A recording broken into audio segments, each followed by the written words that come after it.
Vi har valgt at lave sådan en lille familieband. Det består af mig og min søster og min far.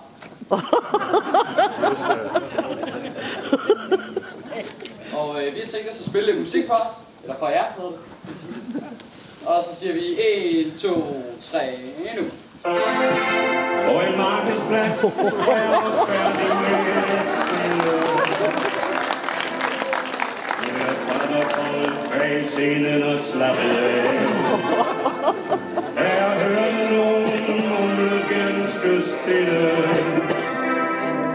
Og en mand med en lille hund så på mig og sagde: hej, du spiller mand, vil du sige mig med det samme?